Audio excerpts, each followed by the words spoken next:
Good afternoon, everyone. I can say that now because it is 12 p.m. Welcome, and thank you for joining us. If you're just coming in from the back, please make your way down here. We've got plenty of seats up front. Thank you for coming and spending time today with us. My name is Alex Kohlweiss, and I'm with the College of Continuing Education. I'll be supporting facilitation today. I'm here with my colleague, Deborah Hunt, as well. She's going to be supporting us for this event. Again, thank you for coming, welcome. We're here today at this Campus Climate Forum to really do three things. Primarily, we're gonna share survey highlights today from the Campus Climate Survey. We'll have Diana Tate-Vermeer be talking about that. And we're really here to hear your reflections on the survey results and the proposed process moving forward. We wanna share out those results and then take the opportunity to see what you all have to think and share reflections on that. Beyond that, we're going to communicate the next steps moving forward. This is an ongoing conversation, definitely learning more as we go along the way, and we invite your ongoing participation and dialogue and feedback on how we move forward and how we address things that have come up through that survey. This is what we're going to walk through today. We're in our welcome, obviously, and like I said, we're gonna go through the survey, and there's a big portion here to talk about participant feedback. I'm gonna help keep time. We really know that time is important, and so I'll do my best to honor everyone's time here and get us out at 1 p.m. today as we need to. But again, we're not going to, if we need to go on a little bit more with conversation, we'll do that. We're gonna be flexible, and there are more opportunities to participate beyond today. I'd like to mention that there are several counselors in attendance for both faculty, staff, administrators, and students. And then we have the president here, of course, and his cabinet members. And their primary role today is to really listen and take in the comments and feedback that you all have to share. I think that's all that I have. I'll just make a quick note about restrooms. You maybe saw there's some construction going on. The closest restrooms, I do believe, if you go all the way out into the hallway, take a left all the way down by Epicure and the security desk, there are restrooms right over there. Okay. I would like to turn it over to President Nelson to make some opening comments. Thank you.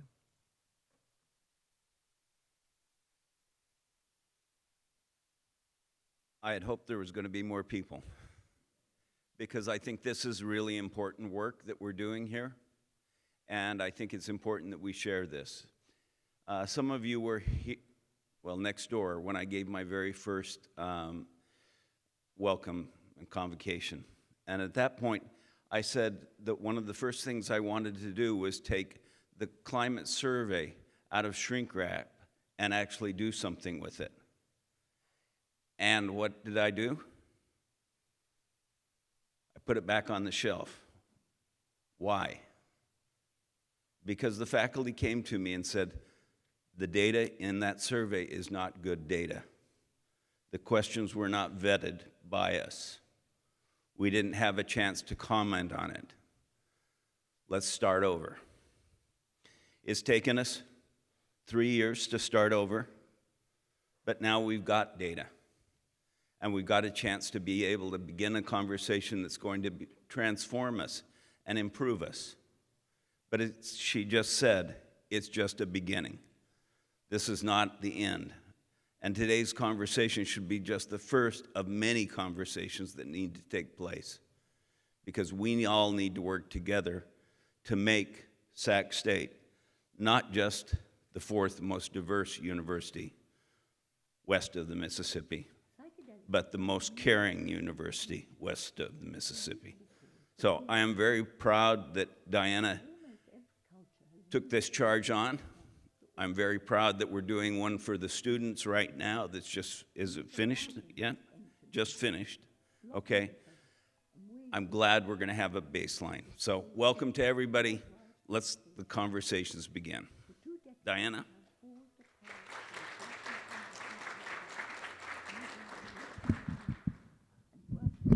So I'm going to take this off the stand. Thank you all for being here. For those of you who do not know me, I am Diana Tate-Vermeer. I am the Executive Director of the Office of Inclusive Excellence and the university's Diversity Officer. So thank you to each of you who are here today. I appreciate your time and you taking it to join us. Thank you to the students who are here, who are engaged in this process because it's part of our larger community. The focus of our conversation today is about the faculty, staff, and administrator climate survey that was administered in spring of 2018. But as everyone knows, this is part of a conversation around our entire campus and the community that we create with one another and how we engage with one another. So thank you for being here. Before I move into the actual slides and the survey, I do want to take a moment to thank everyone who has supported putting this together. There are lots of folks here. Creative Services is here, our colleagues from CCE, we have interpretive services, we have captioning, and so thank you to all of the folks who invested time and energy to make this happen. Thank you to Cherie Acton from my office, or the Office of Inclusive Excellence, who also supported the efforts today. So thank you for everyone for being here and engaging and helping put on this moment. We're going to move into some of the slides in just a minute, but before we do, I just want to be very clear. We have released the survey results, and today you're going to see some of the data that is part of the survey, but it by no means is all of the survey in its entirety. There's a lot of things that are covered in the survey that we're not going to have a chance to talk about, but I would encourage each of you to go to the Office of Inclusive Excellence website, download the survey, take a closer look at it, engage with the data there, what there is to see and learn about the experiences of our colleagues on it, and then give us feedback. As the president said, this is about engaging our campus, really involving one another in the conversation about what it means to be an inclusive campus on at Sac State. So please do that. Again, we can go ahead and turn to some of the slides. This data and some of the charts we're going to get to are going to be difficult to see. So again, I would offer that you can go to the website to pull the survey itself. So the first thing is, I want to talk a little bit about the purpose. President Nelson talked about prior surveys that were done. We set out for ourselves that we wanted to make sure that we had a baseline, that we identified opportunities for improvement, that we had a process that folks could feel good about, that they understood what was being done and how it was being done and why, and really to implement action. So we are still in the place where we're gathering information, we're gathering data. It is important to know that this survey tool that was used is only one part of the equation. It's only one piece of data that we need to look at. We'll talk later a little bit about the next steps, but it's important to put that in context, that this is not the end-all be-all of everything that we should be making decisions around. It is not the only data set. It is not the only piece of information that we should engage with, but it is an important one that we should. Can you advance? So really quickly, the response rates. There was a 38% response rate for the survey. It was pretty good, but it could be better. Again, I'm thankful for the folks who did take the time to respond to the survey. I know that we all get overwhelmed with lots of requests for information and our time. And so to those of you who were able to take the survey and provide your feedback, we are grateful for it. And we encourage you to engage continuing in the conversation with the other opportunities that we provide. For those of you who have already filled out the survey itself, but for those of you who didn't, please don't miss the opportunity to share with us your perspective. That's really what this is about, is for us to learn and engage and continue in conversation. You can advance. So I want to point out, President Nelson raised this with prior surveys, concerns about the limitations, the value, the questions asked. There was critique of this survey, as I'm sure there are of any surveys that are done. So we understand that there are limitations. I won't read them to you, but it's to understand and appreciate, again, why we have numerous data points that we'll use in this process and not simply rely on one source. Again, you can spend more time with this as you spend time with the survey results itself. You can continue. So we're going to go through some highlights, and again, we're gonna talk about some of the things that have been discussed in various meetings that I've been in, with the Diversity Council, for instance, or the President's Cabinet. There are many data points that should be looked at and examined, both as an institution, but as the members of our community. So we're gonna talk about a handful of slides, but again, there is so much more that we should really be examining. So this is by no means comprehensive. This is just a few things that came to the surface, particularly for me, and again, some of the folks that I've had conversations with. If you look at this slide, for instance, you'll see that one of the things to note is that quite a few of our respondents, 76 to 78% of respondents, believe the campus is somewhat or very welcoming to whites, to first-generation students, to women and Hispanics. But we have lower numbers as you go further down in terms of the experiences of individuals who are Middle Eastern, Muslim, Native Americans. So this is a question, again, about how people perceive how welcoming our campus is to these groups. And it's interesting to see that there are significant differences amongst some of them. So we, as an institution, as a community, really need to grapple with both the perception, right, our community at large, and then the realities of very particular individuals and groups. If you could advance. So figure 5 is another one that resonated with me. It's a general topic of, again, how welcoming is our campus? But in this instance, the results are by the ethnicity of respondents. So when you look at this slide, or something that comes up for me when I look at this slide, is the differing perceptions based on the ethnicity of the folks who responded. And one of the things that comes to my mind is that there is an experience for African American respondents that suggests that they don't feel our campus is as welcoming to them as it is to other communities. So I spend time reflecting on what I think that might mean for the experience of folks on our campus. You know, again, this doesn't tell us the answer. It doesn't explain all of the reasons why. It's really just a simple data point, but there's something there that we should probably take a closer look at. And similarly, what are the experiences of our other groups, Asian Americans, Latinx population, the white population, their perceptions of how they are treated or others are treated?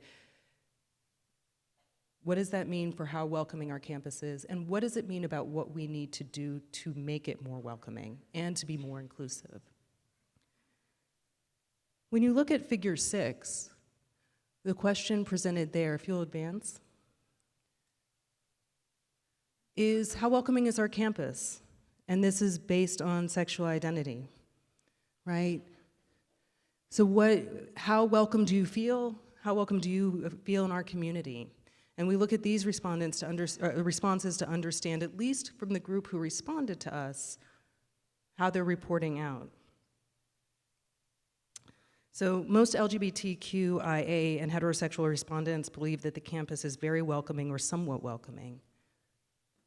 But what about the folks who don't feel that it's welcoming? One note that I would make really quickly that I should have made in the beginning is that one of the challenges with campus climate surveys is that oftentimes people will look at them and say, oh, we're doing pretty good. You know, if 60, 70, 75%, 80% of our campus says that they feel welcome, then that's a pretty good rate. But one of the things that we have to look at is what is the response rate? You know, only 38% of our campus community responded. In addition, what about the folks who are responding that it's not welcoming? What's happening there? So to the extent that some of us want to start to focus on the results that say this is very welcoming, we're very inclusive, that's great. Those are positives that we need to be mindful of, that we're doing right by some folks. But really what we're interested in learning more or examining are those who would choose not to respond, those who would respond that this is not welcoming. And they're smaller numbers perhaps, but they're also a place that we can't lose sight of. If you could advance. So this is another area where we have had discussion about the experiences of folks who identified as having a disability. You will note that some of the responses in this area are lower than maybe anticipated, but they're very meaningful in terms of how people feel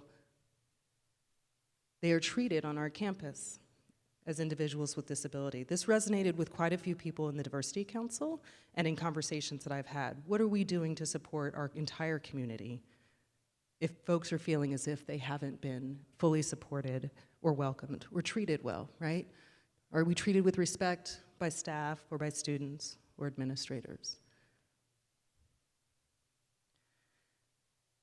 The next slide, figure 24,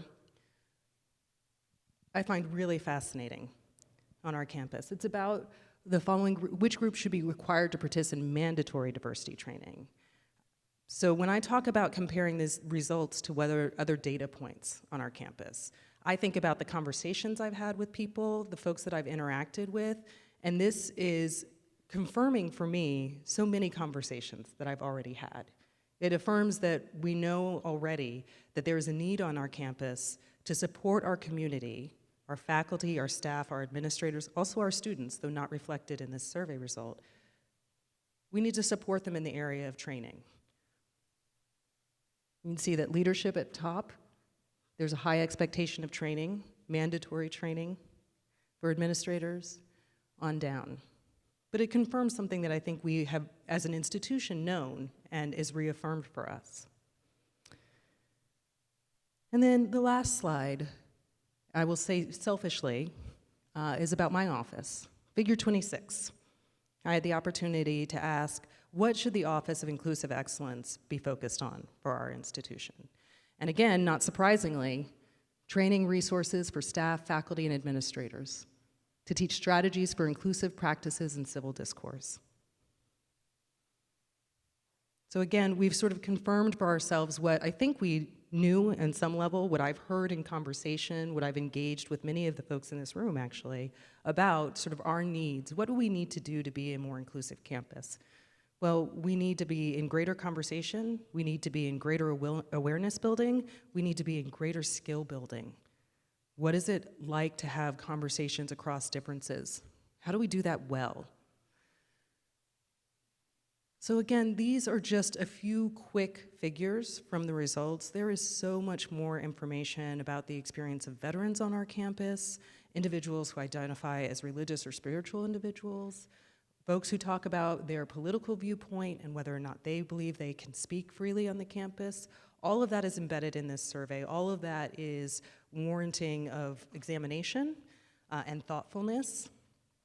And that's what we've committed to do. As President Nelson said, this is a continuing, ongoing discussion that we will be engaged in for a long time in order to do it well. We talk about inclusion, we talk about bringing folks into our community and having them be authentic members, bringing their authentic selves.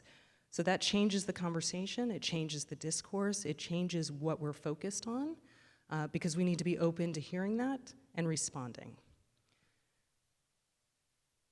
We can go to the next slide. I wanted to quickly talk about feedback mechanisms. So the survey has been available to our campus community since late January, and I need to take a moment to thank our colleagues in the Office of Institutional Research Effectiveness and Planning, because they supported this effort tremendously in time and energy to work with the raw data to present the results for us. So this is very much a presentation of their work, a snippet of their work. But we've made the results available online since the end of January. And there are a couple of mechanisms that we provided for feedback. One, you can submit an anonymous form online to give us your feedback about what resonates in the survey for you. You could send an email if you wanted to be associated with your commentary. There is a Dropbox in the Office of Inclusive Excellence for folks to put written commentary if they wanted. And we knew that we would have this forum where we could engage a little bit. We're going to talk a little bit more about small group discussions that will be coming, but we want your feedback. The survey itself is a data point. There are things that we need to do to respond. And as an institution, we're only as good as what we engage in together. And so it is incredibly important to hear from folks all over our campus about what the results mean to you. How can we incorporate the experiences that you have reported as a respondent, that you have had that are independent of what you were able to provide if you did respond to the survey? As you read it and react to it, what is it that you see are the things that we need to focus on or prioritize? That's incredibly meaningful and rich data and information that we need, because it is about being responsive. It is about the ultimate action plan. It is about continually learning from one another and engaging and improving ourselves as an institution. We're here for students. We're here for their success, for their learning. But for us to be part of that process, we also have to be brought in and included and engaged. And how do we do that? How do we effectively support everyone in this room and the many folks who weren't able to join us today? And so those are the real questions, and those are the opportunities for feedback. We're going to have a few moments in just a second where we can have a little bit of engagement here in this room, and then we'll talk a little bit more about other mechanisms that are going to be offered to you.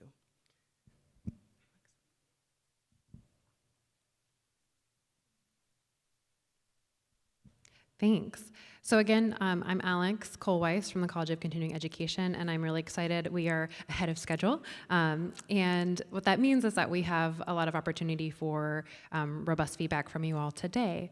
So what I want to do, you've got, hopefully you saw there are some comment cards. I don't have enough hands here, 1 second. We have a couple different feedback mechanisms. We have comment cards available for you all today. If you don't feel like using the mic and speaking out with specific questions, you can also write any kind of comment that you want. In a moment here, I'm going to ask you for folks to think about, what are your key takeaways from the survey results? If you participated, maybe if you didn't, what are you thinking in terms of what you're hearing, and what is it that you would like for us to know today? I'm going to say some of the key questions that the Office of Inclusive Excellence has posed are, what are the most important areas for improvement based on the climate survey results?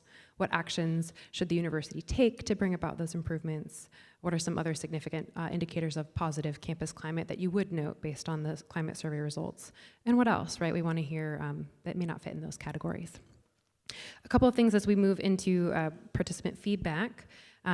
I'm sure you all have been in many discussions before, but we just want to give a couple reminders about some principles for interacting in dialogue. And I'll start actually with active listening, right? I said we're here to listen, and I think especially the president and the Office of Inclusive Excellence and the cabinet members, active listening, I'll just say really quickly, means listening to what someone else has to say without thinking what you're going to respond right after they say it is one way to think about it.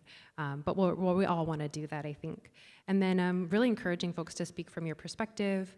All perspectives are valid here. We really want to hear that.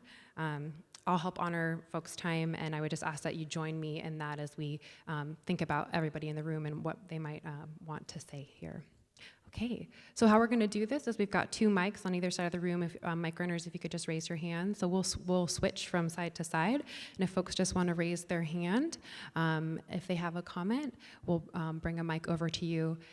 We'll start on this side of the room with my colleague Deb here. And I will say, so you did notice that we're recording.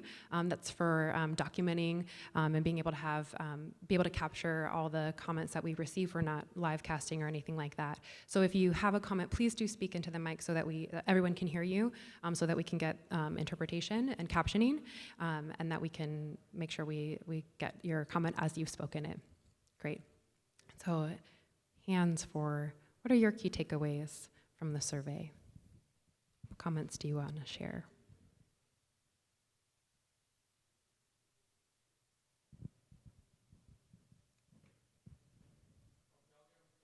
Great, thanks. Thank you for the wonderful presentation. I thought it was very, very helpful.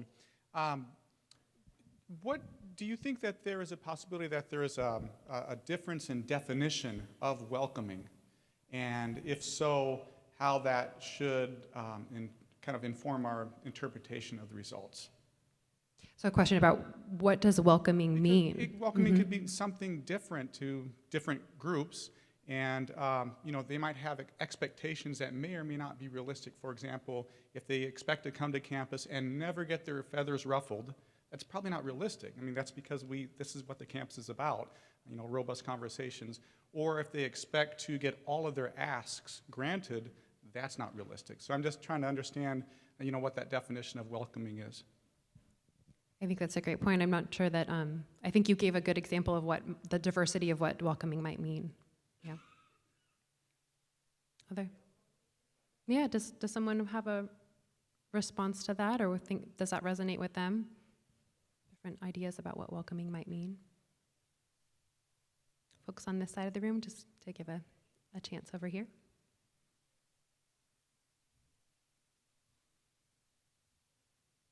I know some of us are introverts and might need to write on the piece of paper first. It's okay.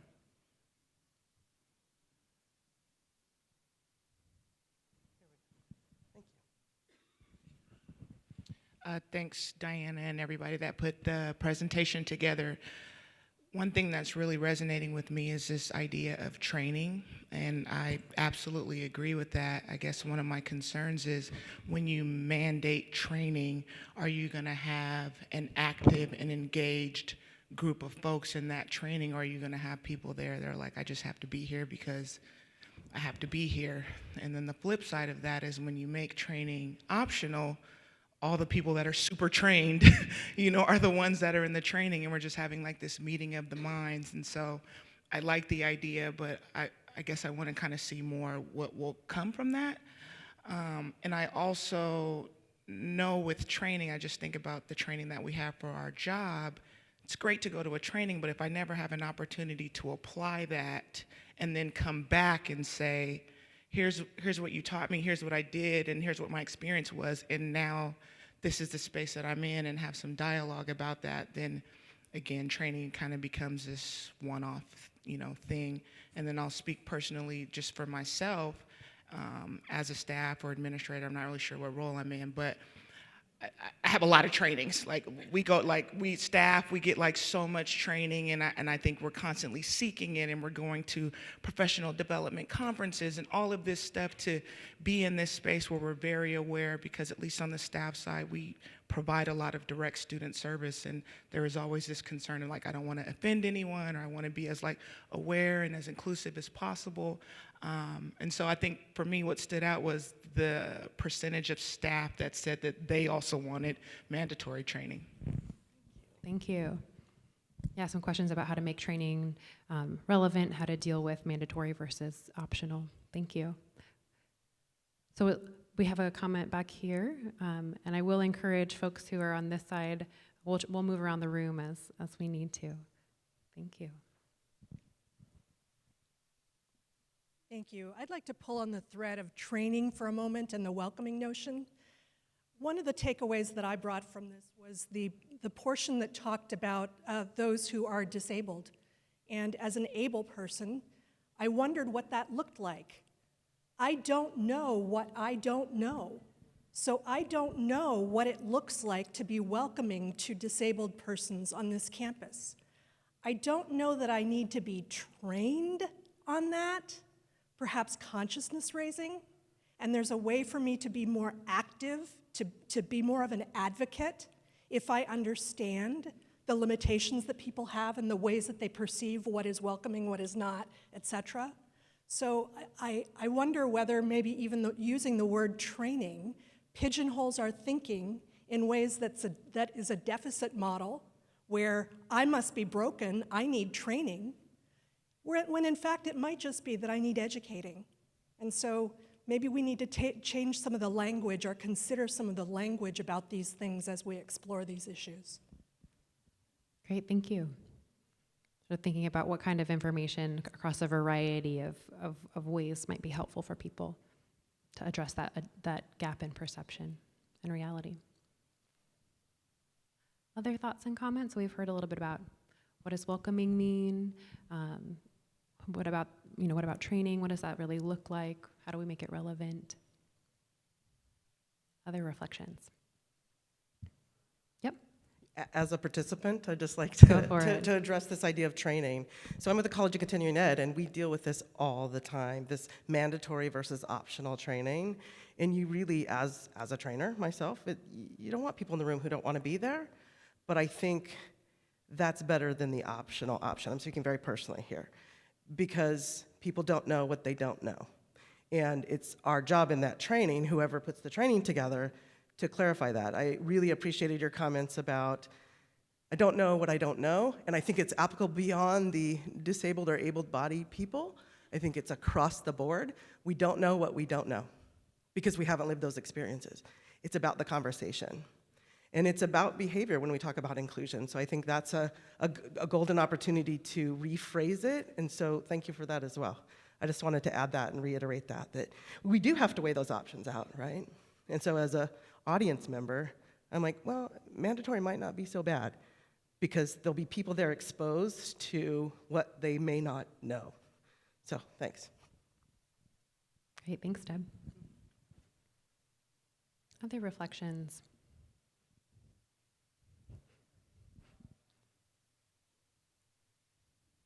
Alex, what were some of the other questions that were Yeah. posed on that sheet? So some of the questions here, our folks in the back, Jose, if we could go to the slide, great, thank you, just to have a little bit of a reminder.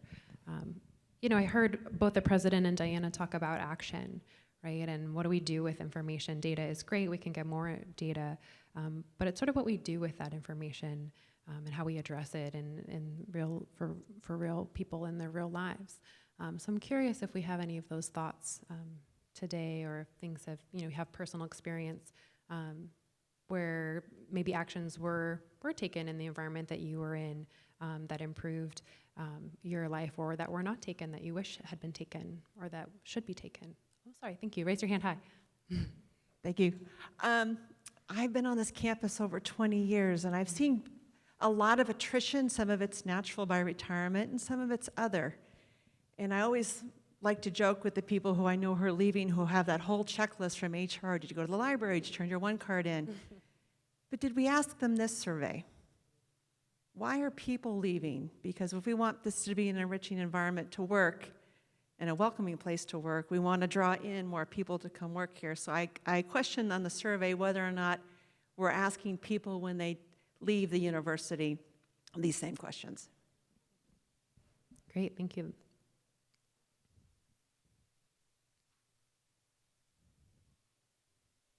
And if we can ask that question and understand it, maybe taking action to see if they maybe wouldn't want to leave, right? Depends. Other thoughts on areas of improvement? That was a specific place of action. Some others might be a little bit trickier to address, but this is, I think, why we want to invite dialogue, because from where you sit, you may see opportunities that are clearer to where you are. Mm-hmm. Just thinking about number 2, one of my colleagues, Dr. Mary Lee Vance, said this phrase to me, and it really has resonated with me, is nothing for us without us. And so my recommendation for number 2 would be, if we're going to have these smaller conversations with some of those affinity groups, that we go directly to them and get their, for lack of better words, list of demands or action items, and really put them into play. This is great, this forum is great, having those conversations with them are going to be great, but I think people are looking for action, or at least some communication. We heard you, and here's what we're going to do, and here's when we're going to do it by, and then for us to stick to that. Great, thanks.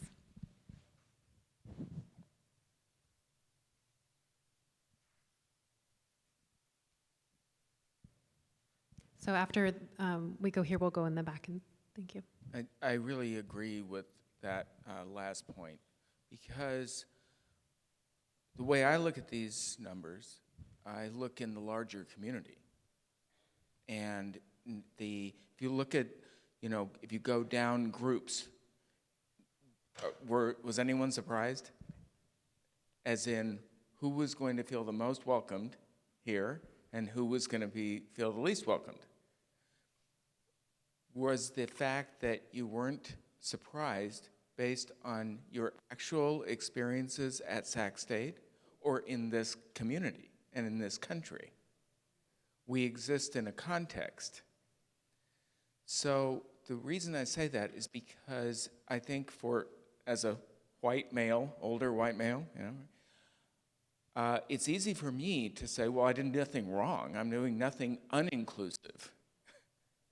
And it's a very comfortable place to be in. So unless the folks who don't feel welcome are in the dialogue and telling us what is it that we can do to be inclusive, then we will just sit back. The majority of comfortable white Americans will sit back and say, I'm not discriminating, I'm doing no hate, I say nothing like this. But clearly, if you look at these, it's not enough. We have to be a contrast to the larger community, not just a reflection of it. And what I see in this survey is we are right now, to much unacceptable extent, a reflection of the larger community rather than a distinctive place. And I think that's what we should aspire to be. Thank you. So I would like to echo Jack as well as Jazzy's comments about including the perspectives of those impacted. But I also wanted to share a comment regarding some of the resources that we already have on campus regarding inclusive and accessible events, for example, to be more inclusive of people with disabilities. But sometimes what I've observed is that there's kind of a silo effect of, we have how to create accessible events, we have a brand and identity guidelines, we have what to do to request a meeting room, but they're not necessarily cohesive. And so if anyone is putting on an event or doing something that involves the public that could have a disability or diverse participants, maybe we could do something together across the different divisions to really make a difference. Thank you for your comment. So recognizing that there may be some resources, but potentially some disconnect or some siloing, and how to capitalize on those resources and really use them. Okay. Other comments? Other feedback? And we will speak a little bit more to the small group discussions that are being planned, and taking those recommendations into account as we move forward.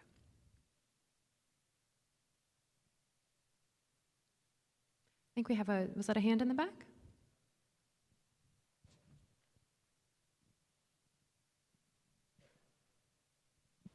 I'd just like to say that while I agree with Jack and I agree with making sure that we hear the other voices, I do think that it is the majority's responsibility to learn about who they are and learn about what they do and what they can do versus having someone else try to tell us what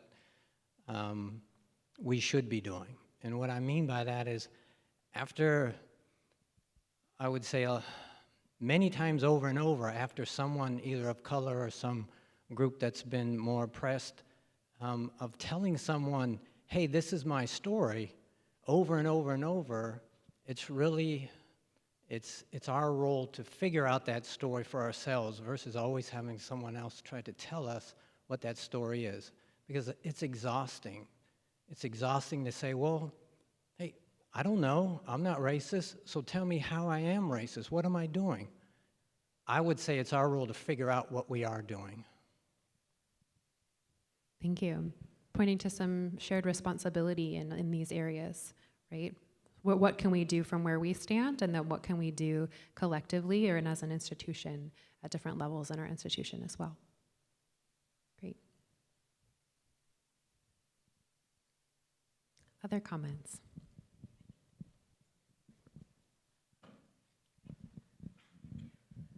Hi, I work with first-year students, and so I just want to give maybe them a voice. It is really hard to be a student here. It's very difficult.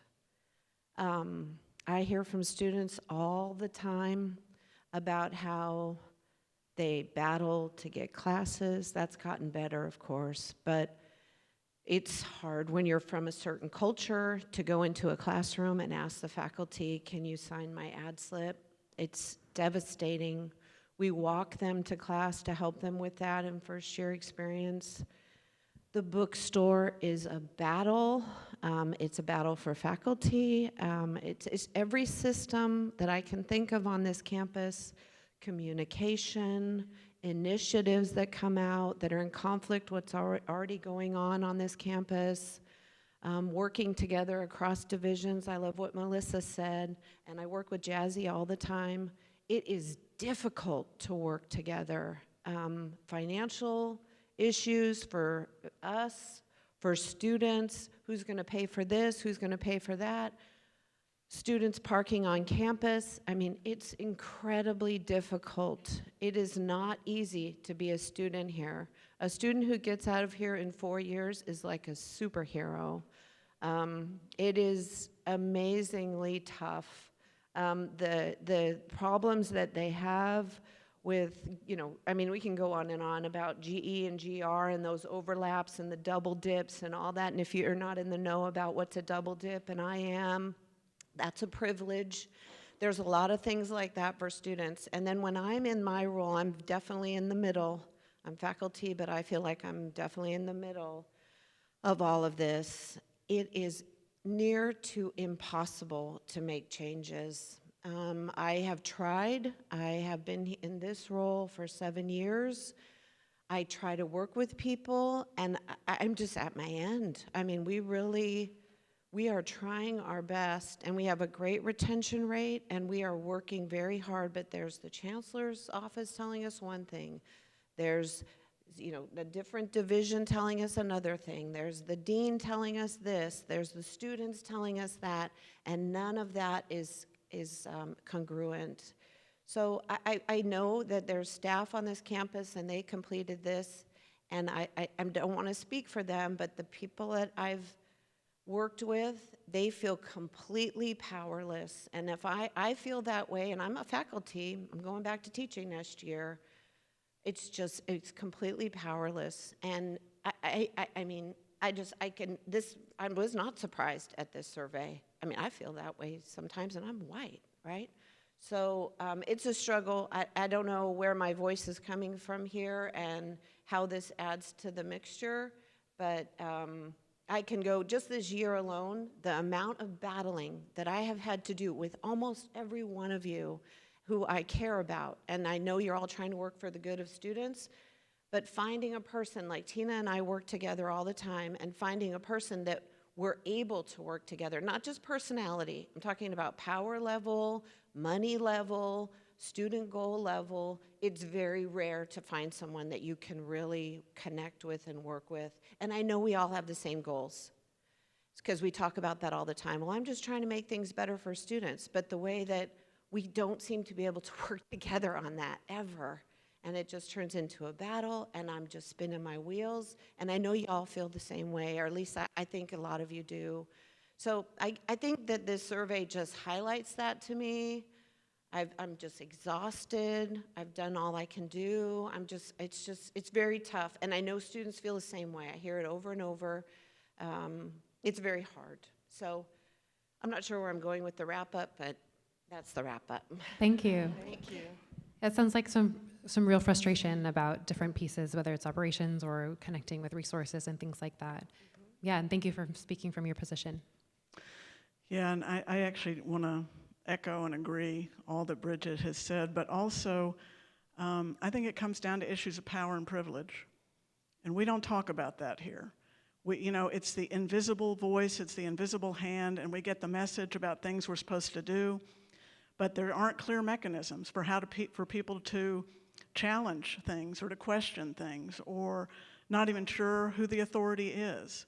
So I feel like if we don't talk about issues of power and privilege, we're never going to figure out how to create a system or a campus that's welcoming.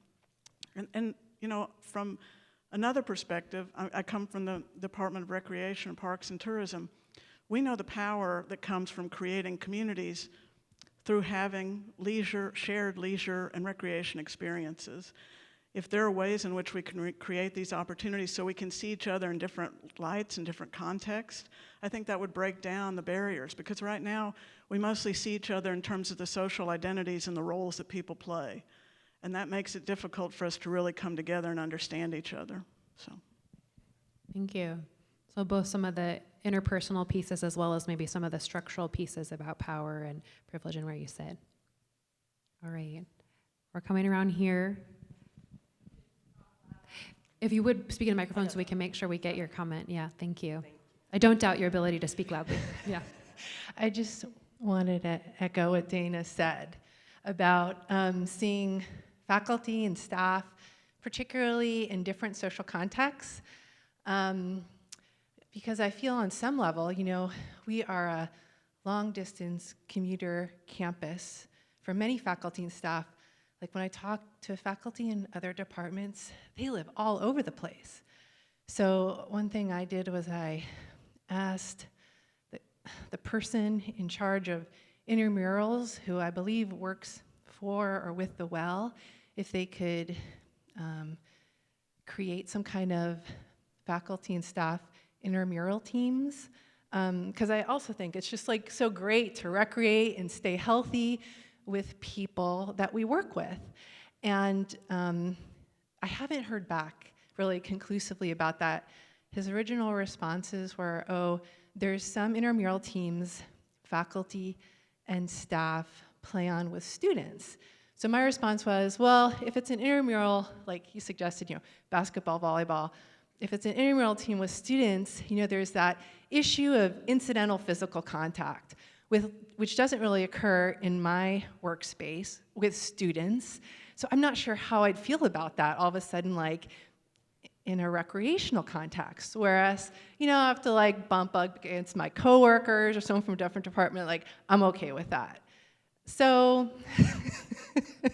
so anyways, that's something I'd really love for the campus to pursue, just to allow us more collegial activities that weren't so work-focused.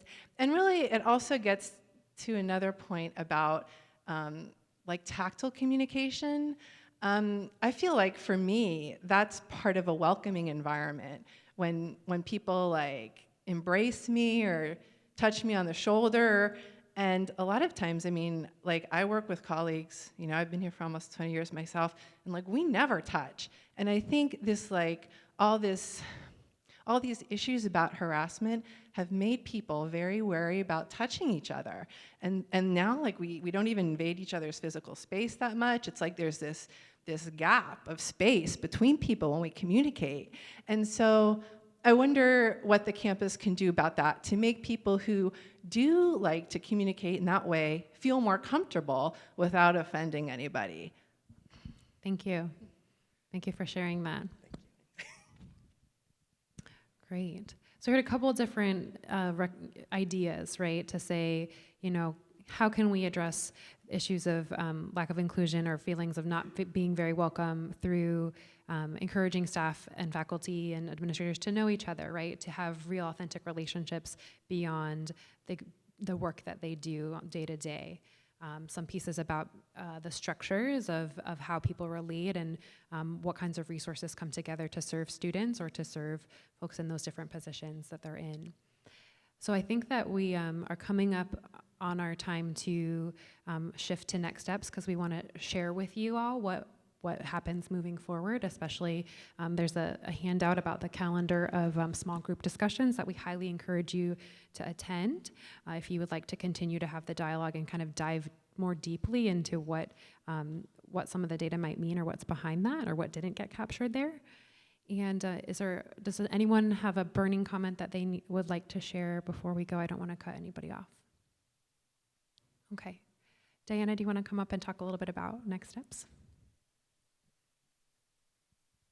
Thank you, Alex. And thank you to everyone here for, again, being here, listening and engaging in the conversation. For those of you who offered comments and reflection, there's a lot here. I do want to reiterate that we wanted this to be an opportunity to hear from folks in the room, and so we haven't sort of stood up and said what we have or have not done that may be responsive, and I want you to know that that I, frankly, made the request of our leadership in the room for us to sit here and to be present and to actively listen to what folks would offer to us in this space. I also want to encourage folks, because I recognize a big room with a lot of people may not be the place that you want to share your voice and perspective. Thank you again for those of you who did. But we are offering small group discussions so that we can continue to engage and we can offer different opportunities, different places where folks can lend their voice to what we're trying to do, that can share for places for folks to share their perspectives. If we could put up on there the list of discussions, I want to note that we have themed these sessions. And the purpose of theming these sessions is really just about creating more meaningful dialogue amongst the participants. I want to acknowledge, though, that we are all very complex individuals with different identities, that we have intersecting identities, and by no means do these themes mean to limit the voice of any of the participants. So you should come into these meetings, you should choose a discussion that speaks to you, where you think that you can most fully engage, and you can go to multiple if you would like. But by no means does this mean that you shouldn't feel free to bring yourself, to bring your perspective, to bring your identity and share in that space.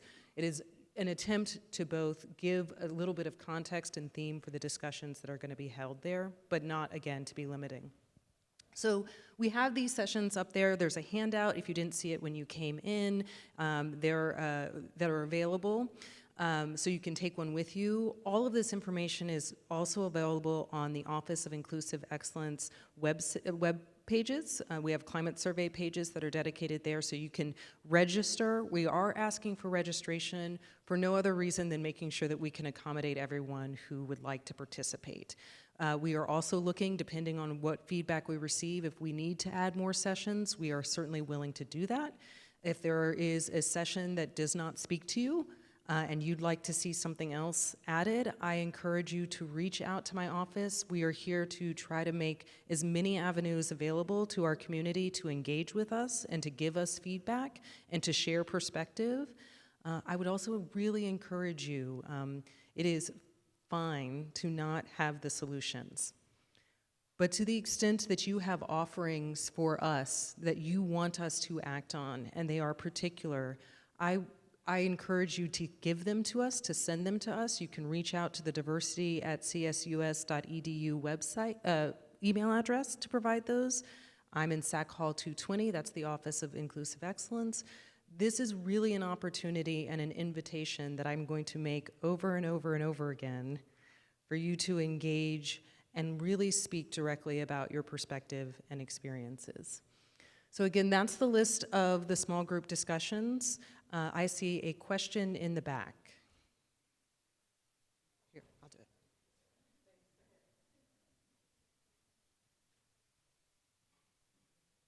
it. Who's in this group discussion, the small group, like who's gonna be there moderating it? And is it all of cabinet, or is it people that should be there? And if the people who don't know that they need to be there, how do you get word out that they maybe should be attending these sessions? Thank you for that question. I will respond and not just listen. So these sessions will be facilitated by our colleagues at CCE. Alex and Deb will be present. It is not a space where we have invited leadership to sit. I will be present and be willing to leave at the request of the participants. So I will make myself available to attend each of these sessions. I will be present at the beginning of the sessions, but it will be part of the facilitation process to determine whether or not folks would like me to leave the room because there is either a discussion they want to have outside of my presence. Again, the point will be to capture, not by individual, but to capture the ideas and experiences. So we're flexible in that moment to remove from the room, particularly me, who will be there as the representative of the Office of Inclusive Excellence. Folks should attend as they see fit, so I think that was another part of the question. This is for the individuals to decide which sessions they want to attend.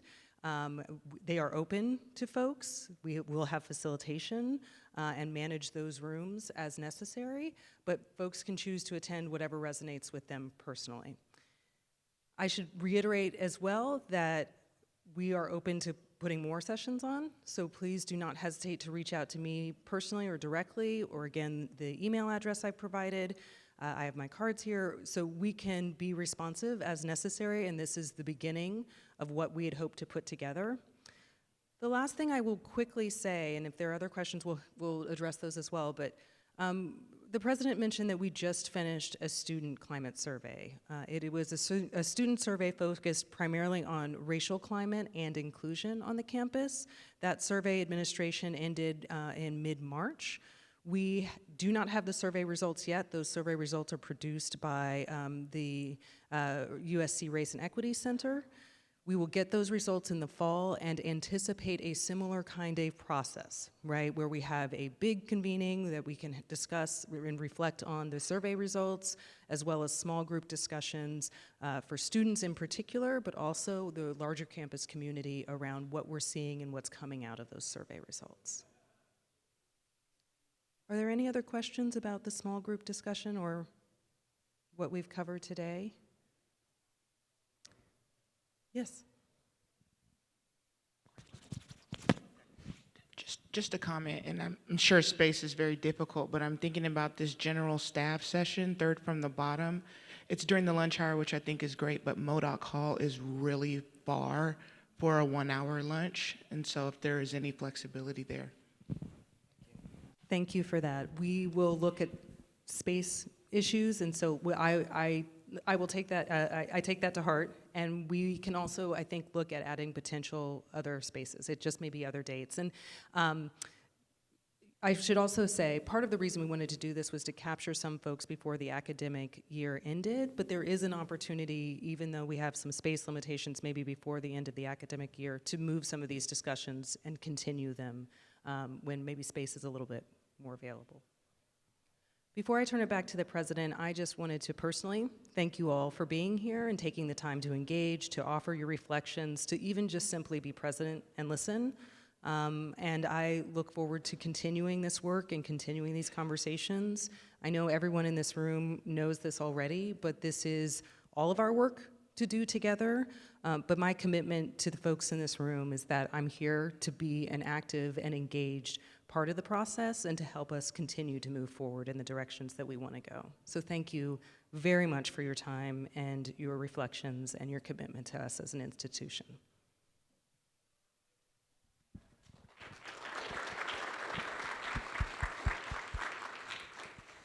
I'll make this very quick. The shrink wrap has been taken off, and it should stay off. And we really should make these convenings work, and we really should hear from everyone. This is not a perfect survey. I totally agree. I don't know what welcome means, okay? And I think it's different for me and different for each one of us in this room. But I do think that we can work to improve Sac State, that we can work to improve what we do here and how we interact with each other and how we make this world a better place. It starts at universities. I believe that with all my heart, that universities are the place where we can truly make a difference. Why did the 60s happen? Because of universities, right? And we've come some ways, but we still got a long ways to go. So let's hold hands and go together. And let's do it as a Hornet family. Thank you for everybody for coming out. And Stingers up.